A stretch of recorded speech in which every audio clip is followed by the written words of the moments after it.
स्वागत है आप सभी का जियो पोल आईएएस में। जैसा कि आप लोग जानते हैं, हम लोग लक्ष्मीकांत सर की पूरी पुस्तक को जो है आपके सामने लेकर आए हैं। अभी तक हम लोग जो पीछे का था, हम लोगों ने कंसोलिडेशन पढ़ लिया, परसंघी व्यवस्था पढ़ ली। अब हम लोग आज की क्लास में पढ़ेंगे सिटीजनशिप या नागरिकता।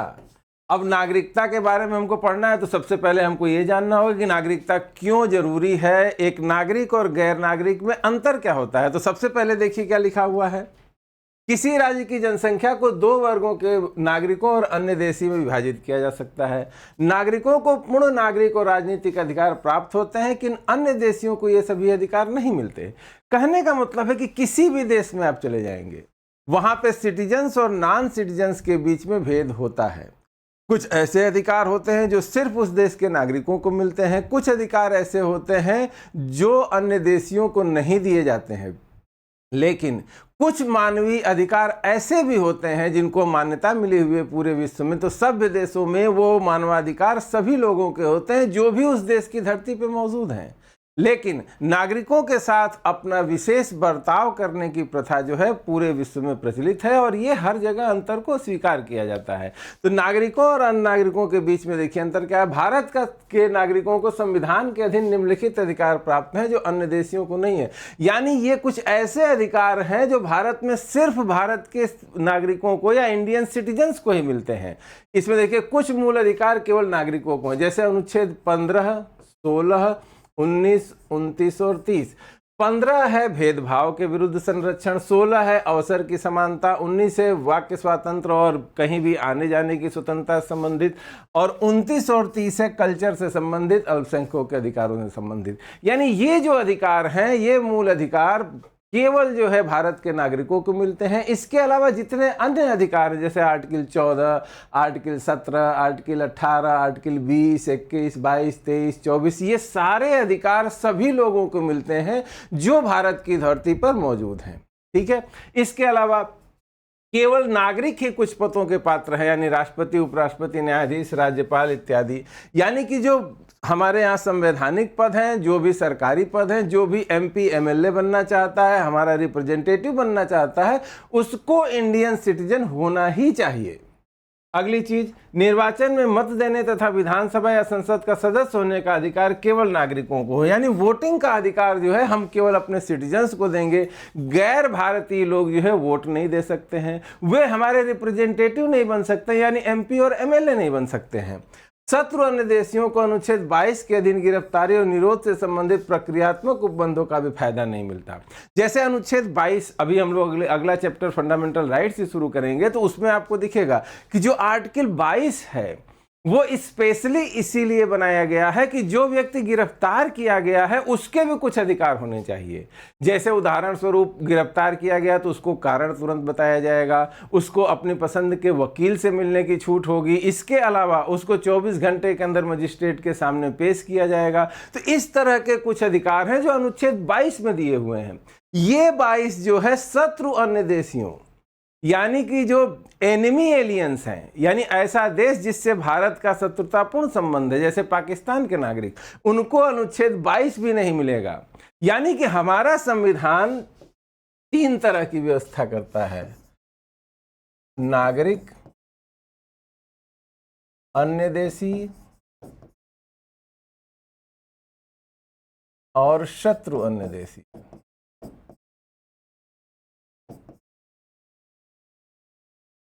नागरिकों को सारे अधिकार दिए जाते हैं, अन्य देशियों को कुछ अधिकार नहीं मिलते हैं, जैसे article 15, article 16, article 19, article 29, article 30। ये जो अधिकार मूल अधिकार हैं ये अन्य देशियों को नहीं मिलते हैं। शत्रु अन्य देशियों को ये तो नहीं मिलेंगे, लेकिन इसके साथ ही साथ आर्टिकल 22 का भी संरक्षण इसको नहीं मिलेगा। जो गिरफ्तार हुए व्यक्ति के अधिकार हैं वो अधिकार देने से भी वंचित इनको किया जाएगा। यानी उनके लिए जरूरी नहीं है कि उनको 24 घंटे के अंदर जो है मजिस्ट्रेट के सामने पेश किया जाए तभी गिरफ्तार रखा जा सकता है, उनको बिना कारण बताए गिरफ्तार रखा जा सकता है, उनको उनके वकील से मिलने से रोका जा सकता है, यानी इनके ऊपर कुछ और भी प्रतिबंध लगाए जा सकते हैं। कहने का मतलब है कि नागरिकता एक ऐसी चीज है जो किसी भी व्यक्ति को किसी देश का पूर्ण नागरिक बनाता है। आपको पता है कि डेमोक्रेटिक सिस्टम में जनता ही ये चयन करती है कि कौन सरकार बनाएगा, कौन उसके ऊपर शासन करेगा, कितना शासन करेगा और कैसे शासन करेगा। इन सब बातों का फैसला हम अपने रिप्रेजेंटेटिव के माध्यम से करते हैं। हम अपने रिप्रेजेंटेटिव का चुनाव करते हैं, वही लोग संसद और विधानसभाओं में जाके हमारे लिए कानून बनाते हैं और उन्हीं लोगों में से हमारी राजनीतिक कार्यपालिका का गठन होता है। वही लोग जो है प्रधानमंत्री और मुख्यमंत्री बनकर हमारे ऊपर शासन करते हैं। तो ये सारी चीजें हम गैर नागरिकों को नहीं देते हैं। वोट देने का अधिकार केवल नागरिकों को है। किसी भी चुनाव में भाग लेने का, एमपी और एमएलए बनने का अधिकार केवल नागरिकों को है। कुछ और भी देश ऐसे हैं जो कुछ सर्वोच्च पदों को जन्म से जो उस देश का नागरिक है उसके लिए आरक्षित करते हैं। ये आप समझ रहे हैं बात को। कुछ यूरोपियन देश ऐसे हैं जिसमें ये व्यवस्था होती है कि जो व्यक्ति जन्म से उस देश का नागरिक है वही जो है राष्ट्रपति या प्रधानमंत्री बन सकता है। भारत में इस तरह की कोई दिक्कत नहीं है। अगर नागरिकता बाद में भी अर्जित की गई है तब भी वो किसी सर्वोच्च पद पर पहुंच सकता है। ठीक है, आगे चलते हैं। अब देखते हैं कि हमारे कॉन्स्टिट्यूशन में दिया कैसे गया है नागरिकता संबंधित प्रावधान। नागरिकता के लिए एक दो चीजें आप लोग जानिए। संविधान में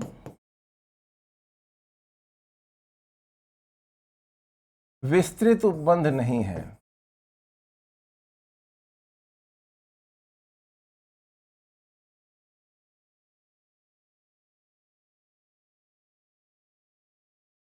उपबंध नहीं है। मुख्यतः अनुच्छेद 5 से 11 तक नागरिकता के उपबंध हैं।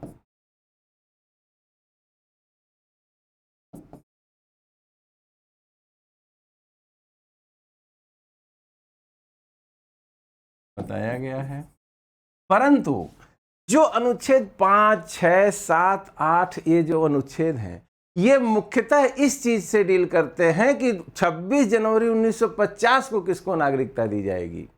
और जो आर्टिकल 11 है इसमें लिखा हुआ है कि संसद को सारे अधिकार होंगे नागरिकता को विनियमित करने का।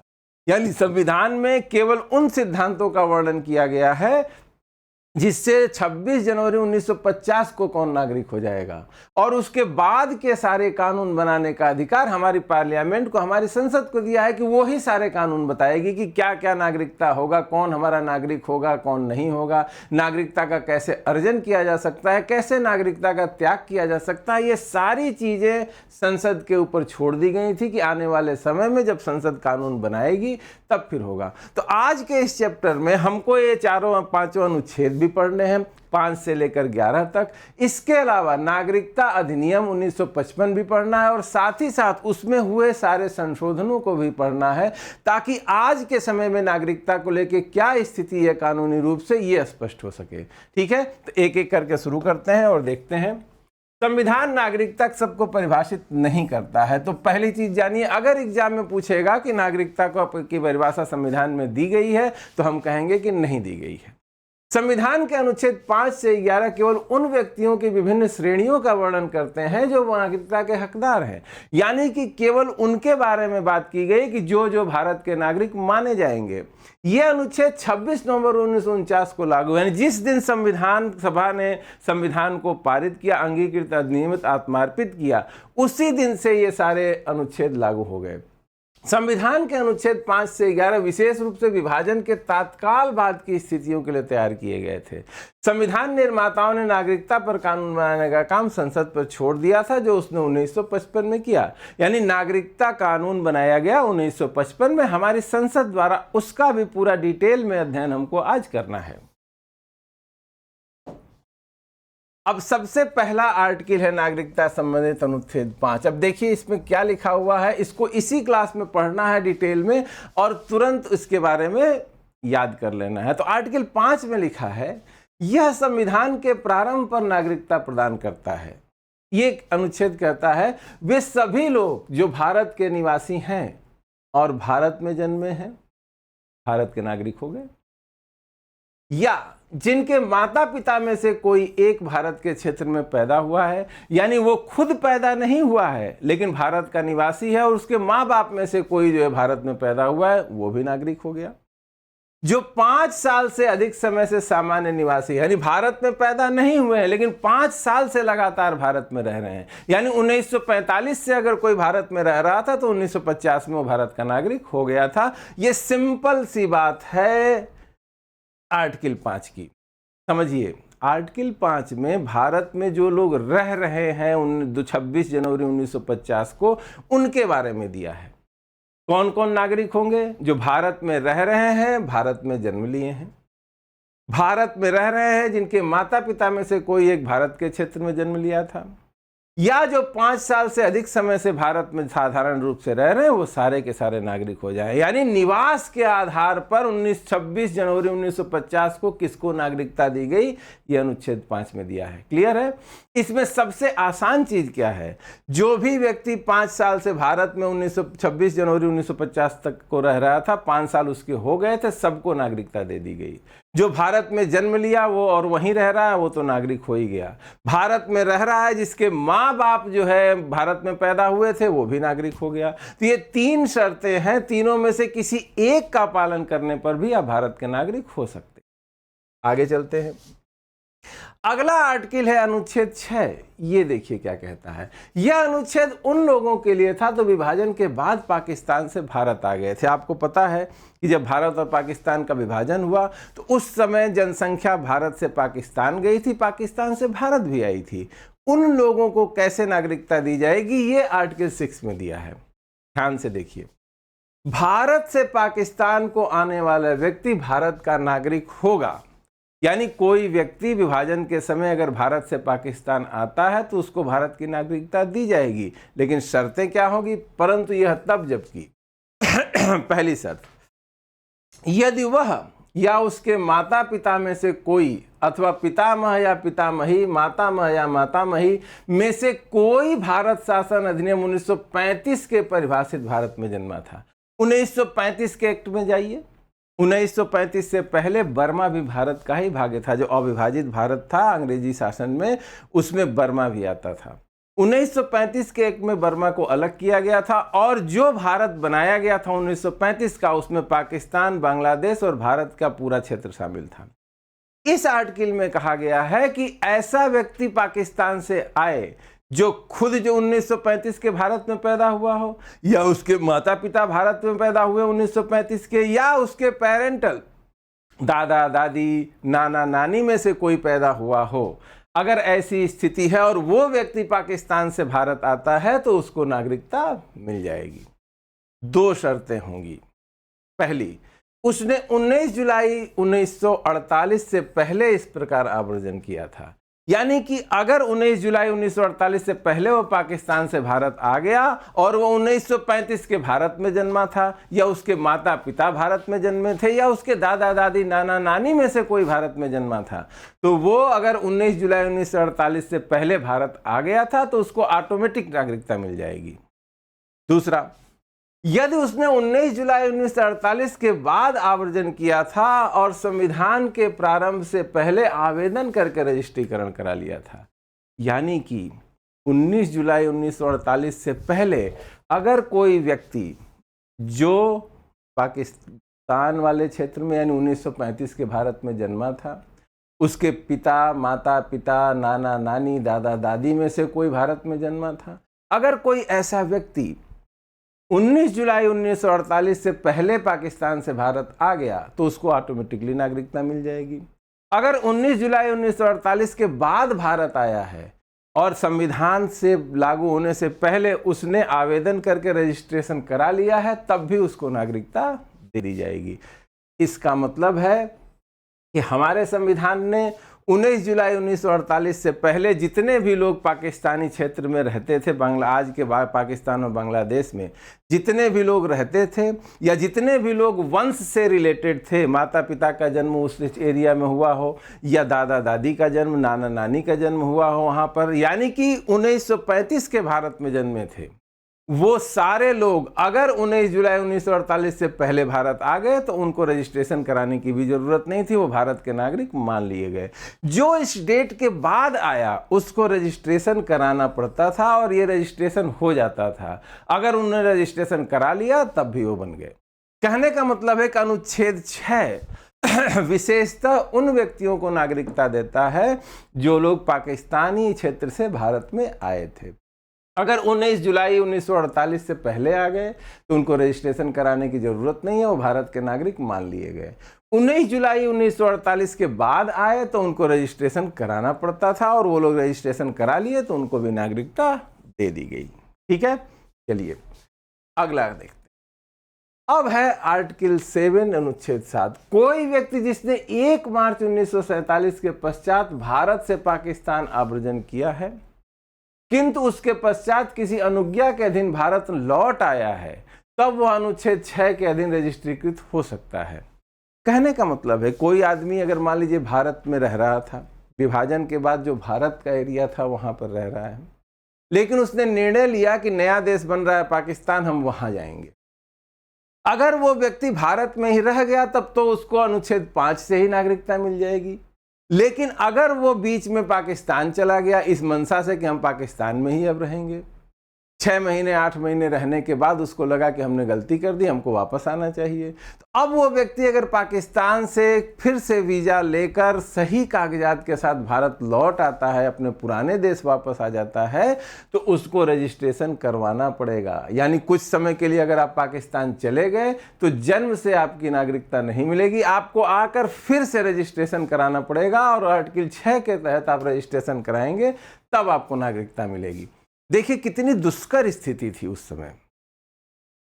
देश का विभाजन हुआ, कुछ लोग तो मजबूरी में भारत से पाकिस्तान चले गए, भाग के, दंगे फसाद हो रहे थे, जान बचाने के लिए चले गए। पाकिस्तान जाने के बाद उन लोगों को लगा कि गलती हो गई, तब फिर वो वापस अपने देश आ गए जब शांति स्थापित हुई। तो ऐसे लोगों की समस्या को सॉल्व करने के लिए अनुच्छेद 7 डाला गया। कहा गया कि अगर आप पाकिस्तान चले गए थे कुछ समय के लिए लेकिन बाद में आप वापस आ गए हैं तो आप रजिस्ट्रेशन कराकर नागरिकता प्राप्त कर सकते हैं। अब अगला है अनुच्छेद 8। भारत से बाहर रहने वाला भारतीय मूल का कोई भी व्यक्ति या जिसके माता पिता दादा दादी में से कोई भी भारत में पैदा हुआ हो, भारत के राजनयिक प्रतिनिधि द्वारा खुद को भारतीय नागरिक के रूप में पंजीकृत करवा सकता है। यानी भारतीय मूल का, भारतीय वंश वेल का कोई व्यक्ति अगर भारत से बाहर रह रहा है तो वो भी रजिस्ट्रेशन करा के भारत की नागरिकता ले सकता है। यह आर्टिकल 8 में लिखा। ठीक है, अगला अनुच्छेद देखिए, अनुच्छेद 9 अनुच्छेद 11। कोई भी व्यक्ति भारत का नागरिक नहीं होगा यदि उसने स्वेच्छा से किसी विदेशी राज्य की नागरिकता प्राप्त कर ली है। ये क्लियरली लिखा हुआ है कि भारत के नागरिक हैं आप, जैसे ही आप किसी दूसरे देश की नागरिकता अपनाते हैं, अमेरिका गए, अमेरिका की आपने सिटीजनशिप ले ली, जैसे ही आप लेंगे वैसे ही भारत की नागरिकता आपकी समाप्त हो जाएगी। ठीक है, अनुच्छेद 11। संसद को नागरिकता के अधिग्रहण और समाप्ति तथा नागरिकता संबंधित अन्य सभी मामलों के संबंध में कोई भी प्रावधान बनाने की शक्ति होगी। यानी कि जो मैंने शुरू में आपको बताया, मोटा मोटी 26 जनवरी 1950, 26 जनवरी 1950 को कौन नागरिक होगा, कौन भारत का नागरिक होगा,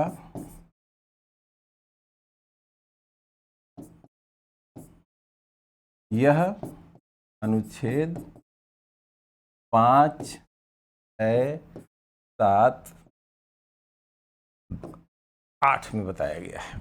ठीक है, इसके बाद बाकी सारे कानून बनाने का अधिकार हमारी संसद को है कि 26 जनवरी 1950 के बाद कौन भारत का नागरिक होगा, इसके बारे में कानून बनाएगी हमारी संसद, और वो बनाएगी अनुच्छेद 11 के तहत।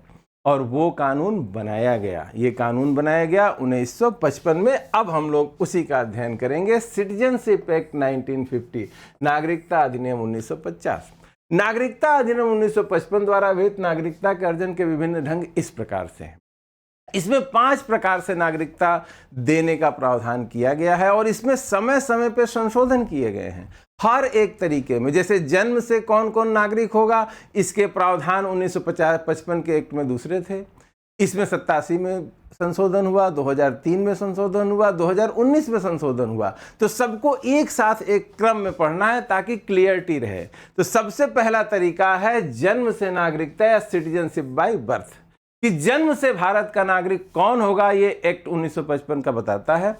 नागरिकता अधिनियम 1955 की धारा 3(2) के तहत हर व्यक्ति जो भारत में पैदा हुआ हो वो जन्म से भारत का नागरिक होगा, यदि शर्तें भी हैं। केवल पैदा हो जाने से नागरिकता मिला करती थी, आगे आने वाले समय में चेंज हुआ, इसी पे ध्यान देना है। बिल्कुल क्लियर अपने दिमाग में रखिएगा। और अभी हमको सारी चीजें समझ लेनी है, ध्यान से देखिए। जन्म से नागरिकता ये पहला तरीका है नागरिकता के अर्जन का।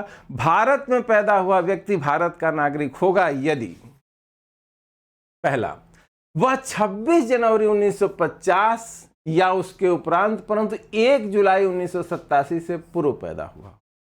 यानी कि भारत में पैदा होने वाला कोई भी व्यक्ति 1 जुलाई 1987 से पहले और 26 जनवरी 1950 के बाद अगर पैदा हो गया तो उसको नागरिकता मिल जाएगी, सारी टेंशन खत्म। अगली चीज, यदि उसका जन्म 1 जुलाई 1987 या उसके उपरांत परंतु नागरिकता संशोधन अधिनियम 2003 के लागू होने से पूर्व हुआ हो, तब यदि उसके माता पिता में से कोई एक उसके जन्म के समय भारत का नागरिक हो। यानी कि पहले क्या था, 26 जनवरी 1950 से 1 जुलाई 1987 तक, डेट याद रखिए, 26 जनवरी 1950 से 1 जुलाई 1987। ठीक, अभी समझते हैं। यदि उसका जन्म 1 जुलाई 1987 या उसके उपरांत परंतु नागरिकता संशोधन अधिनियम 2003 के लागू होने से पूर्व हुआ हो, तब यदि उसके माता पिता में से कोई एक उसके जन्म के समय भारत का नागरिक हो। इसका मतलब है कि एक और चीज आ गई, 1 जुलाई 1987 से संशोधन नागरिकता संशोधन अधिनियम 2003 के बीच के प्रावधान अलग हो गए। नागरिकता संशोधन अधिनियम 2003 के लागू होने के उपरांत तब जब उसके माता पिता दोनों भारत के नागरिक हों या उसके जन्म के समय उसके माता पिता में से कोई एक भारतीय नागरिक हो और दूसरा अवैध प्रवासी न हो। यानी मतलब कि क्या बोलते हैं, ऐसा व्यक्ति जो बिना किसी वैध दस्तावेज के भारत में रह रहा है उसको अवैध प्रवासी बोलते हैं। यानी कि अवैध प्रवासी अगर एक माता पिता में से कोई एक भी है तो आपको नागरिकता नहीं मिलेगी। और ये कब से लागू हुआ, ये लागू हुआ 2003 के बाद। अब ध्यान से देखिए, पहला तरीका है जन्म से नागरिकता।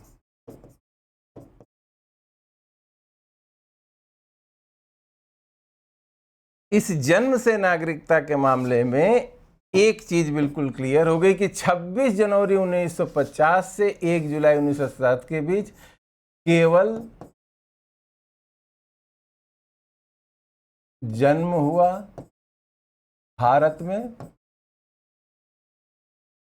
आपको नागरिकता मिल गई। केवल एक शर्त है, यानी 26 जनवरी 1950 से 1 जुलाई 1987 के बीच जो भी भारत में पैदा हुआ सब के सब भारत के नागरिक हैं, कोई शर्त नहीं डाली गई। अब 1 जुलाई 87 से नागरिकता संशोधन 2003 के बीच शर्त डाली गई, केवल उसी को जन्म के आधार पर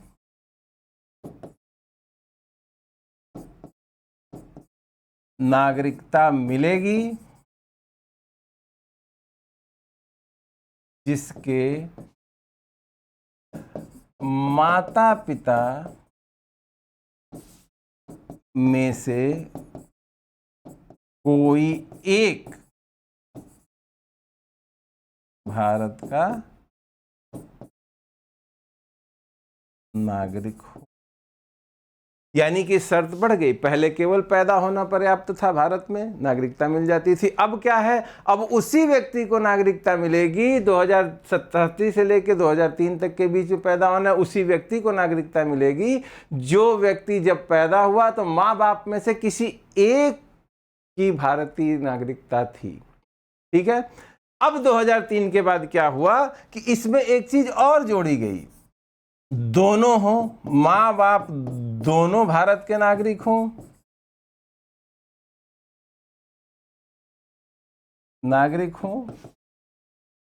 या एक नागरिक हो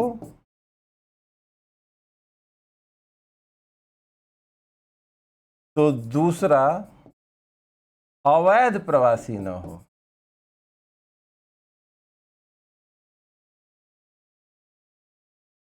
यानी कि अगर कोई दूसरा एक व्यक्ति नागरिक है भारत का और दूसरा उसकी जो माँ या बाप में से कोई एक अवैध प्रवासी है, इलीगल इमिग्रेंट है, तब उसको नागरिकता नहीं मिलेगी। आप सारी चीज़ों को समझ रहे होंगे। पहले सिंपल था, केवल पैदा होने से नागरिकता मिल गई। इसके बाद चूंकि इस प्रावधान का बहुत ही दुरुपयोग होने लगा, बहुत सारे लोग भारत की सीमा में आ जाते थे, अपने बच्चों को जन्म देके भारत के नागरिक होने का क्लेम करते थे कि हमारा बच्चा भारत का नागरिक हो गया। और इसी आधार पर कुछ साल चलने के बाद फिर उसके माँ बाप को भी नागरिकता देनी पड़ती थी। इसी चीज को रोकने के लिए कहा गया कि कम से कम एक माँ बाप में से कोई एक अगर भारत का नागरिक है तो उसी के बच्चे को भारत की नागरिकता मिलेगी। ये 87 से 2003 तक रहा। फिर प्रॉब्लम सॉल्व नहीं हुई। बांग्लादेश की तरफ से इन्फिल्ट्रेशन बहुत तेज था और ऐसे समय में लोग वहां से आते थे और भारत के किसी नागरिक से शादी कर लेते थे। खुद वो अवैध होते थे, उनको उनका वीजा और ये सब नहीं मिला रहता था, लेकिन उनके बच्चे को नागरिकता मिल जाती थी। इस पे रोक लगाने के लिए 2003 में फिर से संशोधन किया गया कि केवल जन्म से नागरिकता नहीं मिलेगी, उसी व्यक्ति को नागरिकता दी जाएगी जिसके माँ बाप दोनों भारतीय हों या माँ बाप में से कोई एक भारतीय हो, दूसरा इलीगल ना हो। यानी ये स्पेशली उनके लिए था जो अवैध रूप से भारत में रह रहे हैं, उनके बच्चों को भारत की नागरिकता ना मिले, इसीलिए परिवर्तन किया गया। तो पहला तरीका बिल्कुल समझ में आ गया, जन्म से नागरिकता। 1 जुलाई 87 तक केवल पैदा होना पर्याप्त था। उसके बाद माँ बाप में से किसी एक का इंडियन होना पर्याप्त था। फिर 2003 के बाद एक इंडियन हो लेकिन दूसरा अवैध प्रवासी न हो, तभी उसको नागरिकता जन्म से मिलेगी। ठीक है, आगे बढ़ते हैं। अगला है वंश के आधार पर नागरिकता, सिटीजनशिप बाय डिसेंट।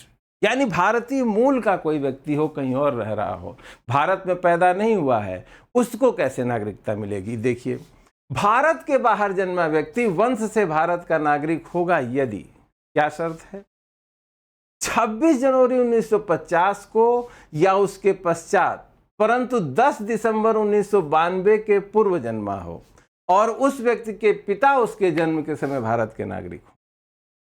यानी बाहर कोई बच्चा जन्म लेता है उसको भारत की नागरिकता तभी दी जाएगी अगर वो 26 जनवरी 1950 और 10 दिसंबर 1992 के बीच में जन्म लिया है, तो उसको नागरिकता डिसेंट से, वंश से तभी मिलेगी अगर उसके पिता भारत के नागरिक होंगे। इसमें परिवर्तन किया गया एक और, 10 दिसंबर 1992 को या उसके पश्चात जन्मा हो और यदि उसके माता पिता में से कोई एक उसके जन्म के समय भारत का नागरिक हो। यानी इंडियन सिटीजन्स जो बाहर नौकरी करते हैं, किसी काम के लिए बाहर जाते हैं, उनके बच्चे को भारत की नागरिकता मिल सकती है। 92 तक क्या था, 10 दिसंबर 1992 तक केवल पिता अगर भारत के नागरिक होंगे तभी मिलेगा। भारत की महिला अगर विदेश में रह रही है, उसका बच्चा पैदा हुआ तो उसको वंश से नागरिकता नहीं दी जा रही थी। लेकिन 1992 के बाद इसमें संशोधन किया गया और 10 दिसंबर 1992 के बाद माता पिता में से कोई एक भी उस बच्चे के जन्म के समय भारत का नागरिक है, तब उसको नागरिकता दी जाएगी और ये नागरिकता मिलेगी उसको डिसेंट से, वंश से। यानी कि माता पिता में से कोई एक भारतीय है तो आपको भी अधिकार है कि आप भारत के नागरिक हो जाएंगे। ठीक है, ये है वंश के आधार पर नागरिकता का तरीका। यानी आपके माँ बाप इंडियन हैं तो आप भी इंडियन बन सकते हैं। अगला रजिस्ट्रीकरण द्वारा नागरिकता, सिटीजनशिप बाय रजिस्ट्रेशन। यानी कोई व्यक्ति भारत में नहीं जन्म लिया है, वंश से भी उसके माता पिता दादा दादी में से कोई भारतीय नहीं रहा है, तो उसको नागरिकता कैसे मिल सकती है? देखिए, निम्नलिखित भारत के नागरिक के रूप में पंजीकृत होने के लिए योग्य है कोई भी व्यक्ति, भारतीय मूल का व्यक्ति जो 7 साल से भारत में रह रहा हो, जिसकी वंश परंपरा में भारत आता हो, लेकिन कुछ पीढ़ी पहले ही लोगों ने भारत छोड़ दिया हो, अगर वो व्यक्ति भारत में आके 7 साल से रह रहा है भारत में, तो रजिस्ट्रेशन करा सकता है। एक व्यक्ति जिसने भारत के नागरिक से शादी की है तथा 7 साल से भारत में रह रहा है, कोई विदेशी व्यक्ति है, वो वैध दस्तावेज के साथ भारत में आया है, उसने किसी इंडियन से शादी कर ली है, चाहे वो महिला हो या पुरुष हो, और शादी करके 7 साल से अगर वो भारत में रह रहा है, तो उसको भी रजिस्ट्रेशन द्वारा नागरिकता दी जा सकती है। पूर्ण आयु और क्षमता का व्यक्ति, यानी 18 साल से अधिक उम्र का, जिसने भारत के विदेशी नागरिक के रूप में 5 वर्ष के लिए पंजीकृत किया गया है, जो 1 साल से भारत में रह रहा। अभी हम बताएंगे आपको citizens of Indian origin, OCI card के बारे में बताएंगे। अभी जो व्यक्ति उस कार्ड में रजिस्टर्ड है उसको कुछ और भी बेनिफिट मिलते हैं। सबसे बड़ा बेनिफिट ये है कि 5 साल पहले, आज जैसे 5 साल से उसका रजिस्ट्रेशन कराया हुआ है OCI का, और इसके बाद वो लगातार 1 साल से अगर भारत में रह रहा है, तो वो भी रजिस्ट्रेशन करा के भारत का नागरिक बन सकता है। तो ये विशेष स्थितियों में है। भारत का कोई जुड़ाव रखने वाला व्यक्ति जो 7 साल से भारत में रह रहा है, तो उसको रजिस्ट्रेशन करा सकते हैं। कोई विदेशी व्यक्ति है जो भारत में आया और शादी किया इंडियन आदमी से और इंडियन लड़की से या लड़के से, और 7 साल से भारत में रह रहा है, तो वो भी रजिस्ट्रेशन से भारत का नागरिक बन सकता है। इसके अलावा OCI कार्ड किसी का बना हुआ है और अगर वो 5 साल उस कार्ड के बने हुए हो चुके हैं और वो लगातार 1 साल से भारत में रह रहा है, तब भी उसका रजिस्ट्रेशन द्वारा नागरिकता उसको दी जा सकती है। ठीक है, अगला देखिए, देशीकरण द्वारा नागरिकता, सिटीजनशिप बाय नेचुरलाइजेशन। इसके पीछे सिद्धांत ये होता है कि बहुत लंबे समय तक एक ही जगह पर रहने पर उसको नागरिकता दे दी जानी चाहिए। क्या है इसमें? कोई विदेशी जो अवैध प्रवासी न हो, तो भारत सरकार को देशीकरण के लिए आवेदन करके भारतीय नागरिकता अर्जित कर सकेगा। इसके लिए 12 साल तक साधारण रूप से निवास करना आवश्यक है। साधारण रूप से का मतलब ये होता है कि कोई व्यक्ति अगर किसी डिप्लोमेटिक मिशन के तहत भारत में आया है, तो उसको सामान्य निवासी नहीं माना जाता है, क्योंकि अगर ये साधारण रूप से निवास करना न हो, तो जितने भी काउंसलेट खुले हुए हैं, दूतावास हैं अलग अलग देशों के, उसमें तो बहुत सारे कर्मचारी काम करते हैं जो 12-12, 15-15 साल भारत में ही रहते हैं, लेकिन उनको नागरिकता नहीं दी जाती है। ऐसे व्यक्ति को देशीकरण द्वारा नागरिकता मिलेगी जो साधारण कामकाज कर रहा है, किसी दूसरे देश के प्रतिनिधि के रूप में यहाँ पे नहीं है। वो अपना व्यापार करने, अपना जो भी कामकाज करने के लिए एक सामान्य नागरिक की तरह भारत में रह रहा है। अगर वह 12 साल तक जो है भारत में रहता है, तब जो है वो देशीकरण द्वारा नागरिकता के लिए आवेदन कर सकता है। ठीक है, 5वां है राज्य क्षेत्र मिल जाने से नागरिकता, citizenship by incorporation of territory. यदि कोई अन्य राज्य क्षेत्र भारत का भाग बन जाए, तो उस राज्य क्षेत्र के व्यक्ति भारत के नागरिक होंगे। यानी भारत ने अगर कोई टेरिटरी एक्वायर कर ली है, तब भी जो है उसको नागरिकता मिल जाएगी। ठीक है, अब देखिए, सिटीजनशिप अमेंडमेंट एक्ट में 5 तरीके हो गए। पहला, जन्म से। दूसरा, वंश से। तीसरा, रजिस्ट्रेशन करा के। चौथा, देशीकरण से। 5वां, राज्य क्षेत्र के मिल जाने से। बस ध्यान ये रखना है कि 26 जनवरी 1950 से और 1 जुलाई 87 के बीच में यदि कोई व्यक्ति पैदा हो गया तो उसको नागरिकता मिलेगी। 87 से 2003 के बीच में नागरिकता तभी मिलेगी जब माता पिता दोनों इंडियन हो या कम से कम एक इंडियन हो। 2003 के बाद इसमें और चेंज किया गया जन्म से नागरिकता में। इसमें कहा गया कि जन्म अगर भारत में हुआ है तो नागरिकता तभी मिलेगी जब माँ बाप में से कम एक भारत का नागरिक हो, दूसरा अवैध प्रवासी न हो। ठीक है, दूसरी तरफ वंश, 7 साल इसमें याद रखना है। 7 साल से यहाँ रह रहे हैं भारतीय मूल के व्यक्ति तो वो नागरिकता ले सकते हैं। किसी विदेशी व्यक्ति ने भारत के किसी व्यक्ति से शादी की है तो वो 7 साल में नागरिकता ले सकता है। ओसीआई कार्ड धारक कोई है और 5 साल हो गए हैं उसको कार्ड बनवाए हुए और वो 1 साल से भारत में लगातार रह रहा है तो वो भी नागरिकता ले सकता है। रजिस्ट्रेशन से नागरिकता मिलेगी, वंश से नागरिकता मिलेगी। देशीकरण में लगातार 12 साल से कोई व्यक्ति भारत में अगर रह रहा है तब उसको देशीकरण द्वारा नागरिकता दी जा सकती है। और कोई राज्य क्षेत्र अगर भारत में मिल जाता है तब भी उसके सारे नागरिकों, सारे लोगों को भारत की नागरिकता दे दी जाएगी। तो ये 5 तरीके जो है दिए हुए हैं सिटीजनशिप एक्ट में, ठीक है। अब इसमें आगे चेंज क्या क्या होते हैं इसको देखते हैं। पहला, भारतीय नागरिकता का परिवर्तन, कैसे जो है नागरिकता समाप्त होती है इसके बारे में भी दिया हुआ है। इसके 3 तरीके। पहला, त्यागना, रेनुंसिएशन। यह एक स्वैच्छिक कार्य है। कोई व्यक्ति भारत की नागरिकता छोड़ सकता है। भारत का कोई नागरिक है, वो चाहे तो अपनी इच्छा से भारत की नागरिकता का त्याग कर सकता है। दूसरा है परिवर्तन, टर्मिनेशन। विधि के द्वारा होता है। जैसे ही भारत का नागरिक किसी अन्य देश की नागरिकता अर्जित करता है वैसे ही उसकी भारत की नागरिकता समाप्त हो जाती है। आर्टिकल 8 ये हुआ है ना। जैसे ही कोई भारत का नागरिक किसी दूसरे देश की नागरिकता अर्जित करता है वैसे ही उसकी नागरिकता समाप्त हो जाती है। इसी को बोलते हैं परिवर्तन या टर्मिनेशन। तीसरा, वंचित किया जाना, डिप्राइवेशन। यह भारत सरकार द्वारा किया गया नागरिकता का अनिवार्य परिवर्तन है। यदि नागरिकता कपट द्वारा अर्जित है या नागरिक ने भारत के संविधान के प्रति अभक्ति प्रकट की है। अगर किसी ने भारत की नागरिकता अर्जित की और पता चला कि उसने गलत डॉक्यूमेंट से नागरिकता अर्जित की है तब उसकी नागरिकता खत्म हो जाएगी। इसके अलावा अगर वो भारत के संविधान के प्रति निष्ठा नहीं रखता है तब भी भारत सरकार जो है उसको नागरिकता से वंचित कर सकती है। ये 3 तरीके दिए हुए हैं नागरिकता के त्याग का, ठीक है। आगे चलते हैं।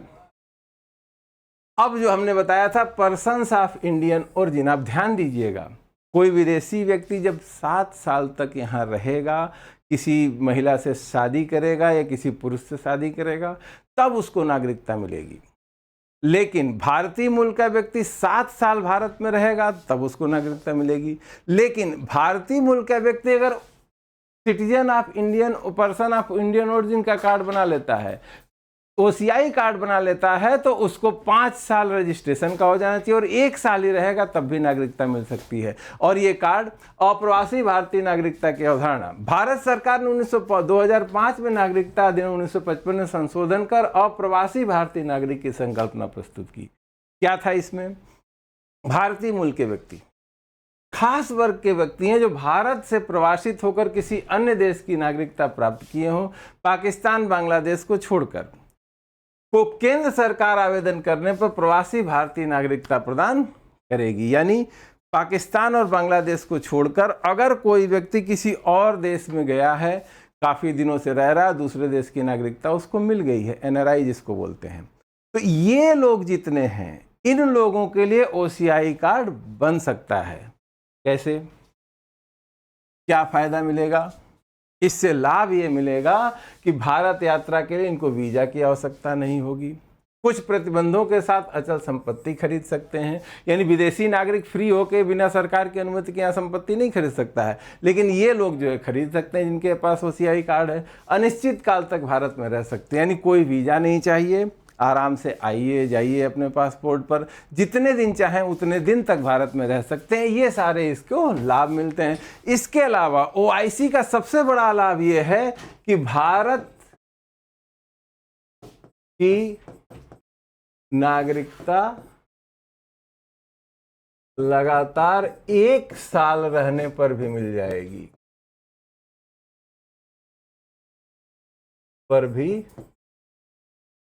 मिल जाएगी यदि ओआईसी कार्ड बने हुए 5 साल हो चुके हों। यानी कि अगर 5 साल से ओआईसी कार्ड आपके पास है और आप लगातार 1 साल से भारत में रह रहे हैं तो आप भारत के नागरिक बनने के पात्र हो जाते हैं। सबसे बड़ा लाभ यही है। और यहाँ पे आना जाना, कितने दिन तक रहना, बिना वीज़ा के यात्रा करना, वीज़ा की कोई ज़रूरत नहीं है, यहाँ पे संपत्ति खरीदना, ये सारे के सारे लाभ जो है ओआईसी कार्ड धारकों को मिलते हैं। ठीक है, आगे चलते हैं। सिटीजनशिप अमेंडमेंट 2019 बहुत ही विवादों वाला अमेंडमेंट था, लेकिन ये ज़रूरी भी था। इसलिए ज़रूरी था कि हमारे 2 पड़ोसी देश हैं, भारत बांग्लादेश, इसके अलावा अफगानिस्तान भी इसमें शामिल है। ये चीज़ जग जाहिर है कि वहाँ पर अल्पसंख्यकों के साथ उत्पीड़न होता है धर्म के आधार। और विशेषतः अगर हिंदुओं और सिखों की बात की जाए तो दुनिया में भारत के अलावा और कोई ऐसा देश नहीं है जहाँ पे वो जा सकते हों। नेपाल है तो उसकी हालत ऐसे ही खस्ता है, वो ऐसे ही गरीब देश है। तो अगर वहाँ के हिंदू, पाकिस्तान के हिंदुओं के ऊपर अत्याचार होगा और उनको कहीं जाना होगा तो उनको शरण कौन देगा भारत के अलावा? और कोई नहीं देगा। तो बहुत सारे लोग बड़ी संख्या में बांग्लादेश और पाकिस्तान से अवैध रूप से सीमा पार करके भाग कर जो है भारत में आए हुए हैं, बहुत लंबे समय से रह रहे हैं। और वो लोग जो है सरकार द्वारा प्रोवाइड की हुई जो है शरणार्थी बस्तियों में रह रहे हैं। उनके मानवाधिकारों का क्या होगा? इसी सोच के कारण जो है 2019 में नागरिकता संशोधन अधिनियम लाया गया, जो 1955 के अधिनियम में संशोधन करता है। 1955 के अधिनियम में नागरिकता प्राप्त करने के विभिन्न आधार दिए गए, किंतु अवैध प्रवासियों के लिए भारतीय नागरिकता प्राप्त करना प्रतिबंधित है। नागरिकता प्राप्त करना प्रतिबंधित तो है ही साथ अवैध प्रवासियों के बच्चों को भी नागरिकता नहीं मिलेगी। आपने देखा कि नहीं? जन्म से नागरिकता की जब बात कर रहे थे तो 2003 के बाद से शर्त याद है ना, जन्म से वही भारत का नागरिक होगा जिसके माता पिता दोनों इंडियन हो, या एक अगर इंडियन हो तो दूसरा अवैध प्रवासी न हो, ये शर्त है। इसका मतलब है कि 2003 के बाद जो भी भाग कर जो है पाकिस्तान और बांग्लादेश से आएगा, अफगानिस्तान से आएगा, तो उसको भारत की नागरिकता मिलने का कोई रास्ता नहीं है। और ये समस्या बड़ी होती जा रही थी, इसलिए सरकार ने चेंज किया। और क्या चेंज किया? पहले देखिए, अवैध प्रवासी। अवैध प्रवासी तात्पर्य एक ऐसे विदेशी व्यक्ति से है जो वैध यात्रा दस्तावेजों के बिना देश में प्रवेश करता है और वैध दस्तावेजों के साथ देश में प्रवेश करता है, लेकिन अनुमत समय अवधि समाप्त होने के बाद भी देश में रुका रहता है। मतलब यह है कि बिना पासपोर्ट वीजा के देश में आए, जो अवैध प्रवासी होंगे, अवैध प्रवासी बिना वीजा पासपोर्ट के देश में आ जाए, वो अवैध हो गए, या वैध वीजा पासपोर्ट के साथ भारत आए, लेकिन जितनी अनुमति है, जितनी अनुमति है उससे ज़्यादा समय तक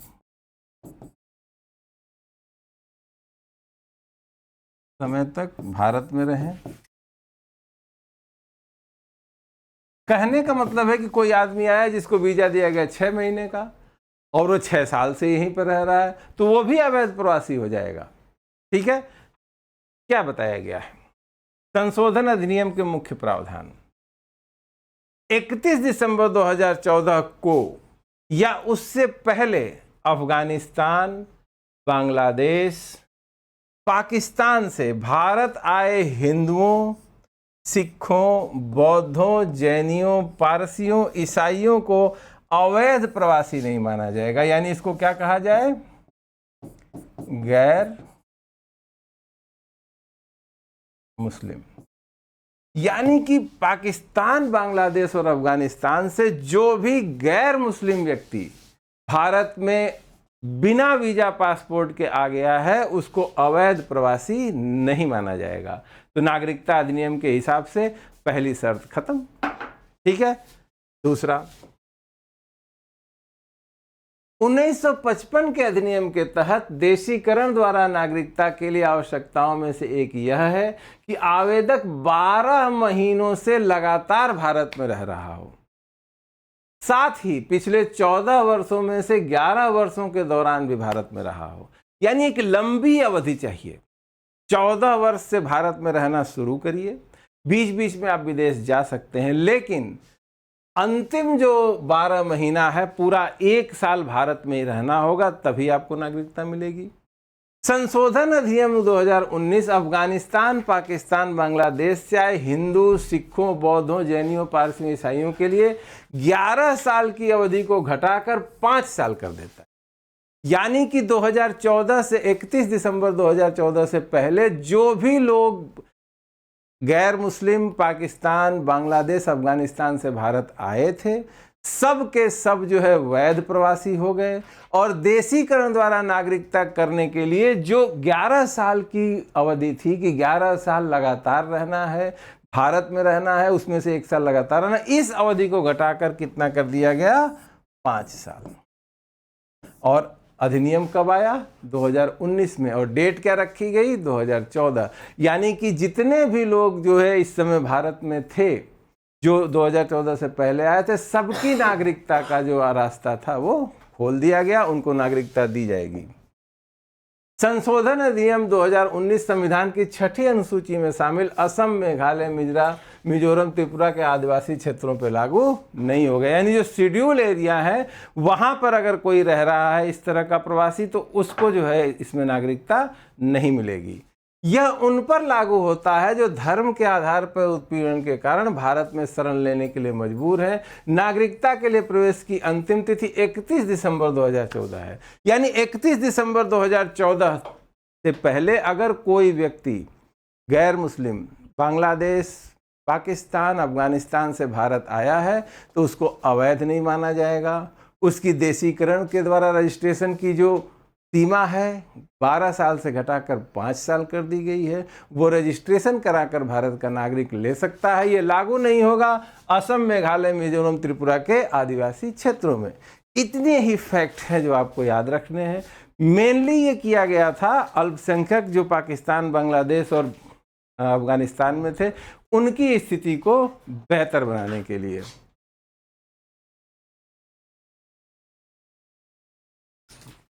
चलो,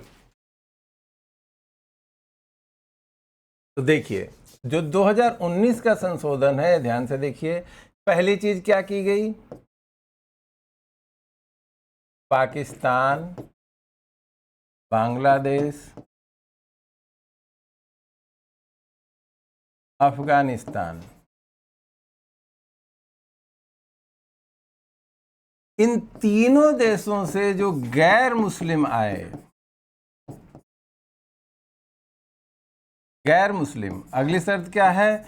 धार्मिक उत्पीड़न के आधार पर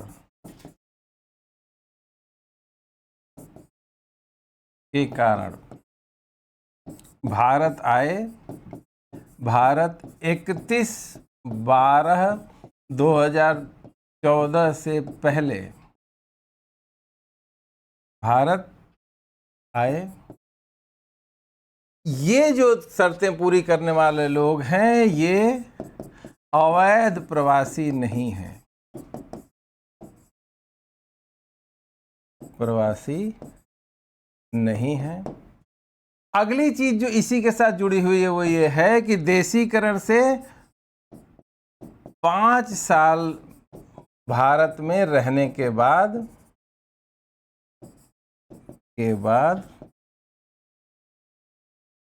नागरिकता के हकदार हैं। क्लियर हो रही बात? इतनी अवैध प्रवासी नहीं माना जाएगा उनको, और भारत में 5 साल ही रहने के बाद वो नागरिकता के हकदार हो जाएंगे। अब इस संशोधन के लेके चिंताएं क्या क्या थी, इस पे ध्यान देते हैं। पहला, उत्तर पूर्व का मुद्दा। यानी असम मेनली इसमें है। आप सभी लोगों को पता है कि 71 का जब युद्ध हुआ था बांग्लादेश और भारत का, तो उसके बाद बहुत भारी संख्या में हिंदू मुस्लिम हर धर्म के लोग बांग्लादेश से भागकर असम पूर्वोत्तर में आके रहने लगे थे। ये प्रॉब्लम इसके साथ आती है।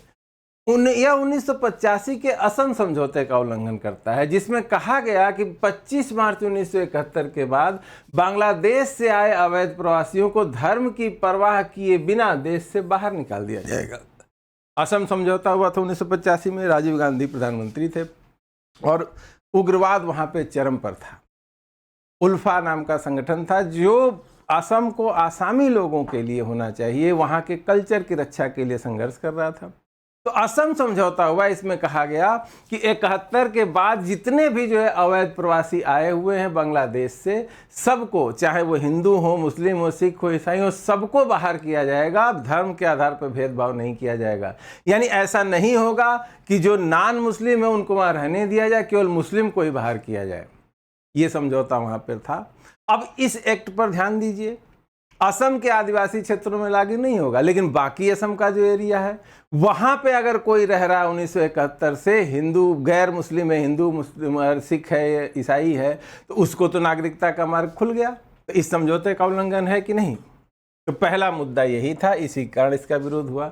दूसरा मुद्दा, यह संविधान के अनुच्छेद 14 का उल्लंघन करता है, जो नागरिक और विदेशी दोनों को समानता का अधिकार देता है, क्योंकि धर्मनिरपेक्षता संविधान का आधारिक लक्षण है। इसमें यह कहा गया कि भारत एक धर्मनिरपेक्ष देश है और कानून बनाकर धर्म के आधार पर भेदभाव किया जा रहा है। ठीक है, आगे चलिए। भारत में कई अन्य शरणार्थी हैं जिनमें श्रीलंका के तमिल, म्यांमार से आए हिंदू शामिल हैं। उन्हें इस संशोधन में शामिल नहीं किया गया है। यानी अल्पसंख्यक तो और भी हैं जो दूसरे देशों से आए हैं, उनको क्यों नहीं शामिल किया गया? केवल पाकिस्तान, अफगानिस्तान और बांग्लादेश से आए ही अल्पसंख्यकों के बारे में क्यों सोचा जा रहा है? श्रीलंका से भी तो तमिल लोगों को मार के भगाया गया है, वो भी भारत में रह रहे, तो उनकी बात इसमें क्यों नहीं है? अवैध प्रवासियों तथा सताए गए लोगों के बीच अंतर करना सरकार के लिए मुश्किल लगा। स्वाभाविक सी बात है, कोई वहां से आ गया तो कैसे आप जान पाएंगे कौन धार्मिक उत्पीड़न के आधार पर आया है, कौन ऐसे ही चला आया है?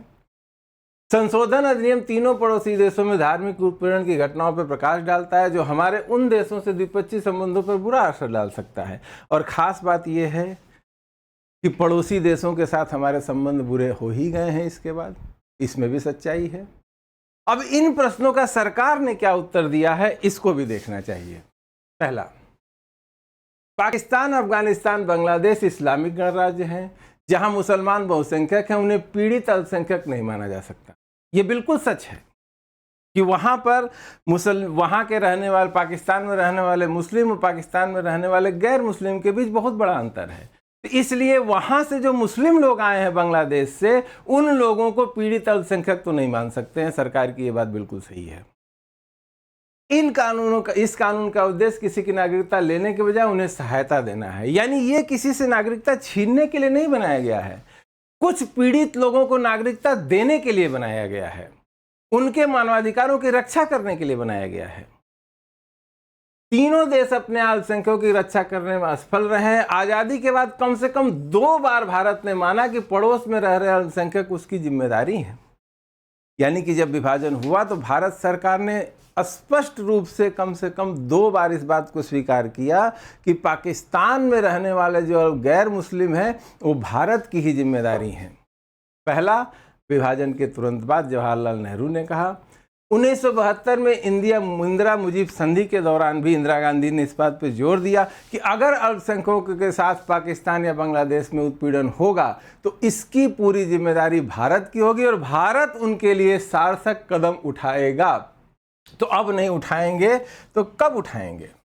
अगली चीज, श्रीलंका तथा म्यांमार के अल्पसंख्यकों के लिए सरकारों ने समय समय पर उचित कार्रवाई की है। ये भी बात बिल्कुल सही है, इसमें कोई दो राय की बात नहीं है कि हर समय अलग अलग परिस्थितियां बदलती हैं और सरकारें कार्रवाई करती हैं।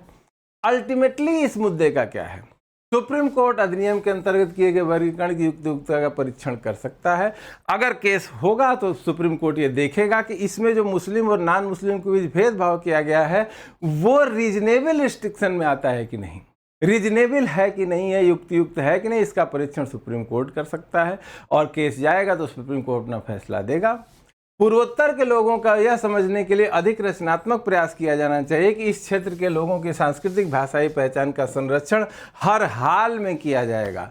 इसके लिए सरकार को विशेष प्रयास करने की जरूरत है और जो प्रयास वास्तव में इस समय किए भी जा रहे हैं और सरकार का समर्थन धीरे धीरे पूर्वोत्तर के क्षेत्रों में बढ़ रहा है। एक मणिपुर ही आजकल समस्याग्रस्त बना हुआ है, बाकी आसाम में बिल्कुल शांति है और इस कानून को लेके एक एक्सेप्टेंस आ चुका है असम में भी। ठीक है, तो नागरिकता को लेके जितनी भी चीज़ें थी सब हमने आज पढ़ी। कल से हम लोग शुरू करेंगे फंडामेंटल राइट्स, हमारी अगली क्लास होगी जो बहुत ही इंपॉर्टेंट है। तो मूल अधिकारों का वो चैप्टर आप बिल्कुल पढ़िएगा, उसको छोड़िएगा नहीं। तब तक के लिए थैंक यू। हमारे चैनल को लाइक करिए, सब्सक्राइब करिए।